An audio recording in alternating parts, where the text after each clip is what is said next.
Oh, it's you. Actually, we never thought you'd get this far. I don't really have anything written down. Hang on. Okay, here goes. Your final encounter! Damn. Sorry. Pressure. Your final encounter, that's better, with Zarok awaits beyond this point. He has surrounded himself with his unnatural bodyguards. We've always had our suspicions about that lot. But you may yet even the odds by calling upon the powerful magic of the Anubis Stone. Good luck, Third Annual Fortescue. Oh, look, that'll have to do. Now go on and die quietly. Some of us are trying to read. Ha, this is it, the final showdown. Finally, you can prove yourself as warrior. Be brave, Sir Fortescue, and remember, we have all pieces of the Anubis Stone. Oh, and if it looks like you're going to lose, don't let him hit you in the head. I've got the place just how I want it now. Sir Fortescue, my old nemesis, so we meet again. I see that a century spent as rotting meat has done nothing to diminish your naive obsession with the freedom of Gallowmere. Do you remember my champion, the late Lord Cardock? Well, guess what? He's back! And he says he's looking forward to shooting you in the other eye. You know, for old time's sake. And while Lord K prepares for your rematch, he sent some of his soldiers so you don't get bored.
dodge his attacks and he'll lose his cool!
What?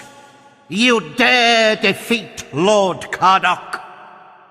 At least I won't miss mucking out his stable. But of course, Fortescue, you still have to die. Prepare the attack, my beautiful Phasgos. Interesting Phasgol factoid. Did you know that Phasgals are impervious to mortal weapons? It's really quite fascinating. So unless you're hiding a ghostly penknife or a spectral billiard ball in a sock, this battle is going to be very short and uninspiring. Goodbye, Fortescue. Okay, time to fuse the Anubis stone! What's that? The Anubis stone. Oh, this is going to be good. Fortescue, what's a gangling dullard like you hope to do with the sacred stone? Some of the most learned sorcerers in history have been driven mad trying to understand its elusive mysteries. But don't let me dampen your optimism, my lord captain of the King's Croquet team.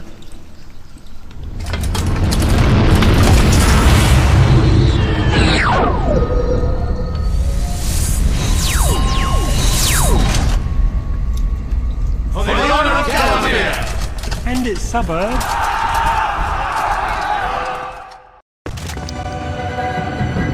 Dan! Use the Anubis stone to keep your troops fighting fit! Do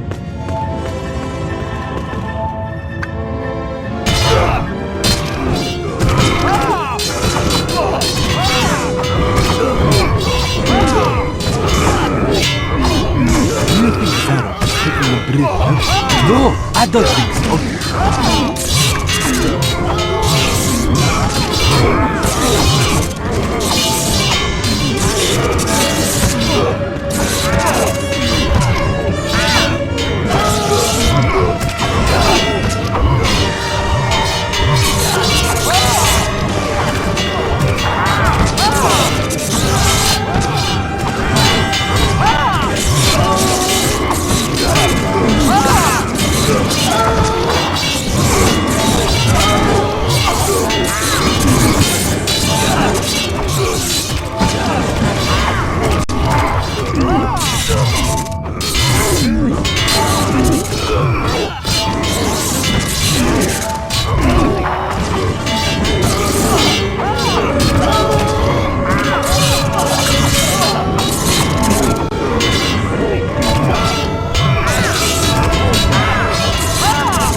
Fortescue 40, baby. You are full of surprises. Who could have foreseen that my Phasgol horde would be bested by a rancid ignoramus and his flybait army? But how are you with creeping things, Fortescue? Obviously you're fond of worms. You've shacked up with them for a century. But how are you with snakes? Do they scare you? Big snakes? Find them agreeable, do we? How about huge, monstrous snakes? 40, darling. How about...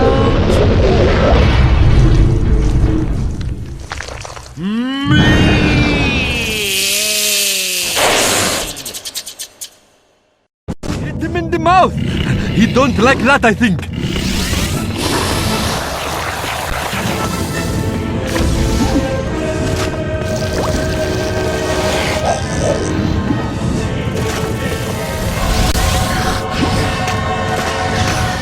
Ah! His mouth! His mouth, Dan! Get his mouth!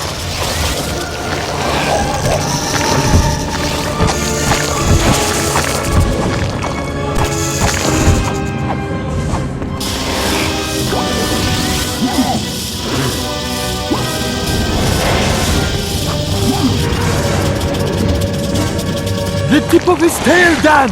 It is his sensitive spot!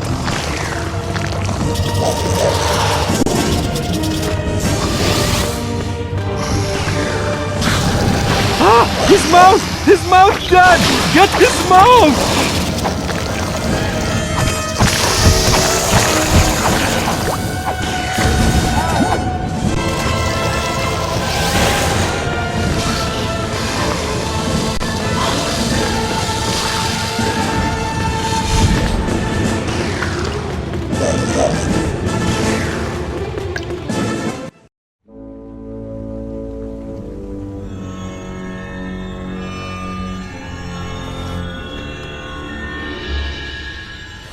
Curse you, Fortescue, curse you, thricefold. So, it's come to this. I am finally defeated, painfully, ignominiously, but particularly painfully. But if I am to fail, then all shall perish with me. I didn't get to be the embodiment of evil without maintaining certain traditional standards. You are doomed, Fortescue. You will never leave this place.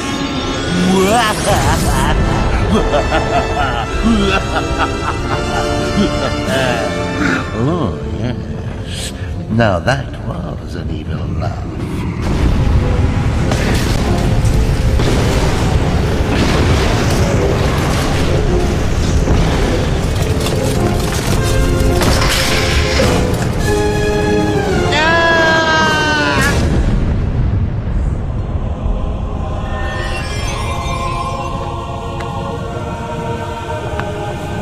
At last, freedom!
And so Sir Daniel Fortescue finally earned his place in the Hall of Heroes. Down on the right, past the one who looks like a pantomime horse with a dodgy accent. And Gallowmere, fair Gallowmere, was freed from the yoke of evil. The sun beamed down from the heavens once more, small children skipped and ducks could paddle the ponds in safety. Zarok, the most vicious, most malignant, most foul of creatures, was utterly vanquished. This time, never to return. Well, assuming there isn't a sequel.